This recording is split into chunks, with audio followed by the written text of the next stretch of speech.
What's the difference between good aim and bad aim? Fundamentally, it can be broken down into 3 skill sets: tracking, flicking, and recoil control. But simply put, you just need to hit your shots and stop missing, and you're good to go.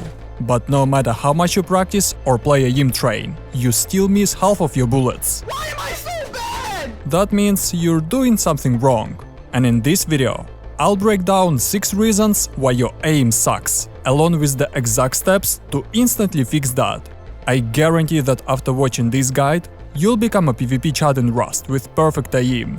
So make sure to watch this video till the end, hit that like button below, and check out Rust Clash. Rust Clash is a platform in the Rust community, known for their case battles and a bunch of different game modes where you can face off against other players in intense PvP openings. They also have a bunch of different game modes, like Tiles, Plinko, Mines, Crash, and the classic Upgrader, each with their own style and pacing. Whether you're uncovering tiles, watching the multiplier climb, or chasing a 10,000x Plinko ball, there's always action. And now, let's get back to the video.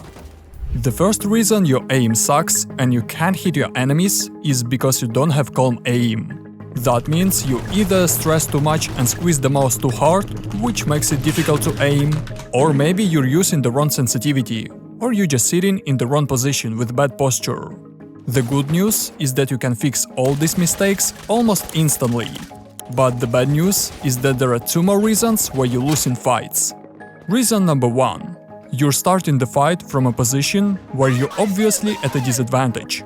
And reason number 2. You're trying to apply aim tricks from other first-person shooters like CS or Valorant to Rust. But it's a completely different game with different mechanics. If you fix all those mistakes, you'll be winning in PvPs way more often, even if your aim isn't perfect yet. The first thing you should understand is that you have way more time than you think to actually shoot someone.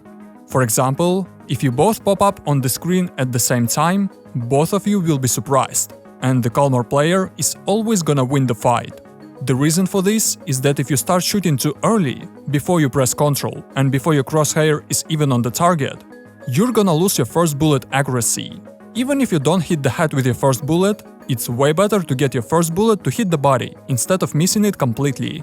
The body shot will always tag the enemy and make them nervous, which makes it way easier to land the rest of your spray onto the target. But if you miss the first few bullets, well, in most cases, you're cooked. However, let's be real. The chances of you coming face to face with your enemy at the same time are very low. In most cases, you can easily sneak up behind or to the side of your opponent to gain an advantage. Plus, don't forget about the barricades if you somehow miss the first few bullets. This is a really OP item. To help you get the calm aim, first, I want you to change your sensitivity, and I want you to break the system and do the most illogical thing possible. If you feel that you need to lower your sensitivity, actually increase it instead by 0.1 or even 0.2. Don't worry, you'll make up for it a little later by adjusting your posture. And if you feel that you need to increase your sensitivity, just increase it as much as you want. And there's a little secret here. If you have a pretty heavy mouse, weighing 80 grams or more, it's best to increase the sensitivity as high as possible, since the weight of your mouse will make it easier for you to control it. If you have a lightweight mouse, you'll need to lower your sensitivity. Otherwise, you won't be able to control it or make micro adjustments because it's too light. As for the actual training, you need to log in into UKNGG or any other PvP server. Select bot training, stand at a comfortable distance, pick 2 or maximum 3 targets at a time, and first flick, then micro adjust and shoot back and forth. The main thing is not to shoot before you adjusted your crosshair onto your target. This will help you get used to the new sensitivity, which will make it easier for you to control recoil in the future, since it's much easier with a higher sensitivity. To take this practice to another level and smooth out your flicks and micro adjustments as much as possible, you should learn how to control your mouse tension. Because if you have too much tension in your hand and use too much force when you flick, you'll start having problems with your wrist and shoulder. And second, you simply won't be able to hit the target on your first try. To fix this, just relax your hand. It's really easy. Imagine you're holding an egg in your hand instead of a mouse. This will help you calm down and stop panicking while shooting, which will improve your accuracy. Another thing that might be holding you back is actually your mouse. If your mouse feels too big or too small, too heavy or too light, or it simply doesn't fit your grip, I strongly recommend at least trying out other mice. It doesn't have to be a high-end brand that costs a ton of money. You can try out cheap Chinese mice for 20 to 40 bucks, just to find the perfect shape for you and your grip style, because that makes a huge difference in your ability to aim in any game, including Rust. Personally, I can recommend a few mice that have really improved my aim. It's not sponsored, I just want to share my experience. If you're really tight on budget, get a VXC Med R or Skyrox V8. If you have a little more money, instead of buying Logitech or Razer, I highly recommend trying endgame gear. If you have small hands, go for the OP1. If you have large hands, go for the XM2. The only difference between them is the shape. I won't go into details, but these mice have the best chip and sensor on the market, and the fastest click response. You can check out the reviews on YouTube for yourself. If you don't want to spend money on a new mouse, just swap the glides on your current mouse for faster or slower ones. This will completely change how your mouse feels to use. In my opinion, Artisan, Tiger Eyes and X-Ray Pad are making the best glides on the market, so you can choose between them. By the way, make sure to check out the description below. I've included Amazon links to all these products, so you don't have to search for them. Another crucial aspect of your aim is your posture and the way you organize your desk. If you're sitting like a goblin in front of your screen, don't be surprised that on top of neck or shoulder pain. You also have terrible and inconsistent aim. The best sitting position for your aim is when your hand is completely relaxed and resting on the table. There is no tension in your shoulders, and your elbows slightly hang off the table. This will give you full control over both micro adjustments and large flicks without any strain.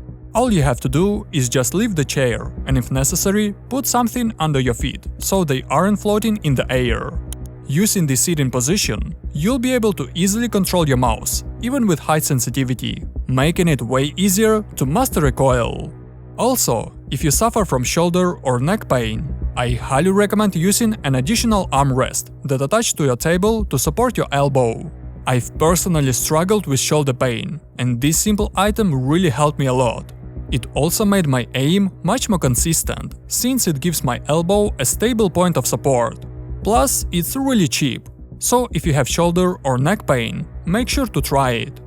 The next thing that will instantly make you better is understanding that each gun in the game has its own unique mechanics and features, such as first bullet accuracy, shots per minute, or weapon recoil patterns. Each gun has its own boundaries and limitations, so it's best to use a combo of two weapons. For example, at the early stages of the wipe, you can use a crossbow for long distances and double barrel for close distances. In the mid-game, you can use Python, an SMG or Thompson. And in the late game, you can use a bolt rifle, an AK or LR, or any other weapon. By having two weapons, you can compensate for the disadvantages of the other weapon, which will instantly give you more chances of winning a fight. The next step that will help you dominate over other players is changing the way you control your recoil. Go to the bot training room and select any weapon you want to practice. Instead of shooting all the bullets at once, I want you to fire 6 to 8 bullets. Then take a 1-second break to reset the recoil, fire another 6 to 8 bullets, take a break, fire another 6 bullets, and so on. The more bullets you fire, the more difficult it is to control the recoil, and this applies to every weapon in the game. But you can easily get around this by simply shooting only 6 to 10 bullets at a time, because it's much easier to control the recoil for the first few bullets than for all 30. And the last step that will help you fix your aim is to understand how different distances affect your accuracy and how to track moving targets at these distances. Go to aimbot's room and try to land a headshot on the bots from the longest distance possible. Next, try to hit the moving targets. As you can see, you don't always have to keep your crosshair exactly on the target. If your target is moving, you need to aim slightly ahead of it. If your target is far away, you need to aim a little higher to land the headshot. And if your target is far away and moving, you need to aim both, higher and ahead at the same time. Reaching mastery in this skill will make it far easier for you to land headshots at moving targets without putting yourself in danger. And this will help you avoid many situations where you're unsure whether to shoot at moving target or not, because you're not sure you'll hit him. I hope that understanding these aim mechanics will help you become a better Rust player and gain more confidence in your PvP skills. Also, let me know in the comments below what other tips you'd add to this video to instantly improve your aim. I'm really interested to hear your thoughts. And if you want to know even more about Rust, then Rust has changed a lot over the last 10 years. What started as a simple web browser game is now one of the most popular survival games on the market.